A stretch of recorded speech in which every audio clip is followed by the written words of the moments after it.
Bismillahirrohmanirrohim. 3-dars. Fe'lning taqsimlanishi. Wal fe'lu yanqasimu ila thalathati aqsamin. Fe'l 3 qismga taqsimlanadi. Madin nahu kataba, o'tgan zamon, katabaga o'xshash yozdi. Va mudori'in nahu yaktubu, va muzori kelasi zamon yaktubu yozyaptiga o'xshash. Amrin nahu uktub va amr buyruq kab yozga o'xshash. سبق لك أن جميع الكلمات تنحصر في 3 أنواع فعل واسم وحرف.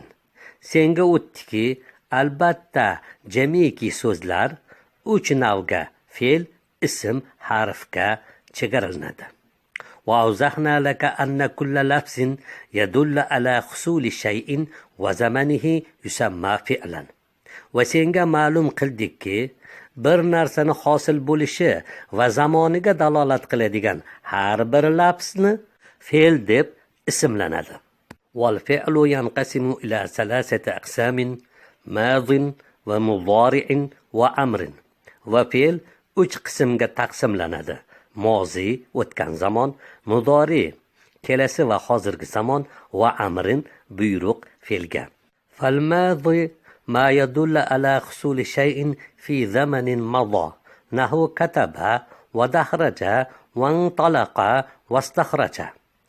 Bas mozi bir narsani o'tgan zamonda hosil bo'lishiga dalolat qiladi.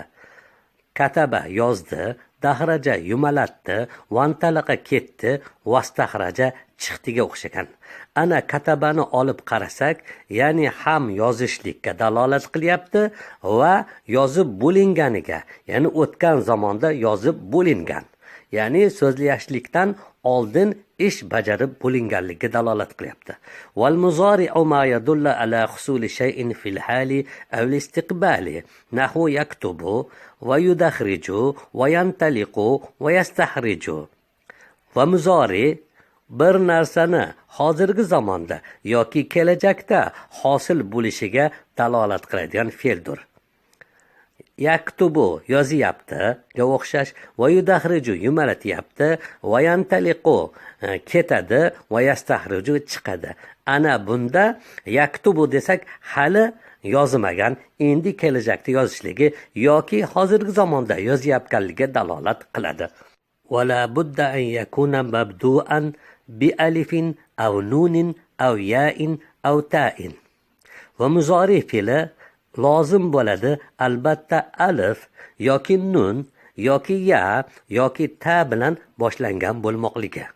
Wal amru ma yutlabu bihi husuli shay'in nahu uktub va dakhrij vantaliq vastakhrij. Amr u fe'l bilan bir narsani hosil bo'lishini talab qilinadigan lafzdir. Uktub yoz kabi, dahrij yumalat, vantaliq ket, vastahrij chiq. Tamrinun mashq. Ila kam qismin yanqasimul fi'lu. Fe'l necha qismga taqsimlanadi? Va bimaza tamayyaza al-madi min al-mudari'i wal amri. Nima bilan mozi, muzori va amrdan ajrab turadi? Va ayyin al-madiya wal mudari'a wal amra min hazihi al-af'al. Bu fe'llardan mozi, muzori, amrlarni ajrat.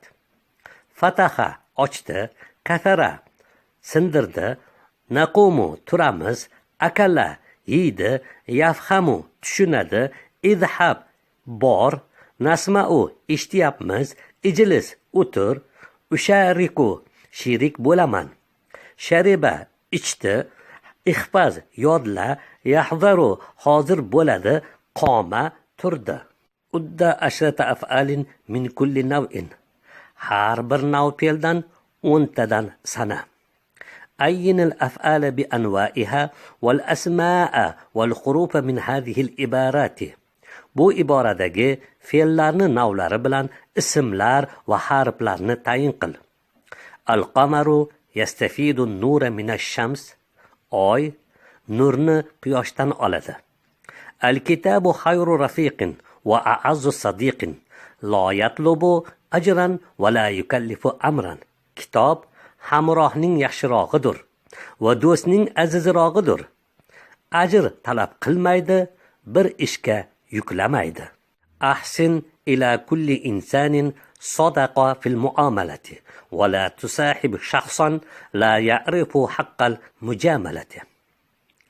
Muomalada rost turadigan har bir insonga yaxshilik qil. Ulpatchik haqqini bilmaydigan shaxsga do'st bo'lma.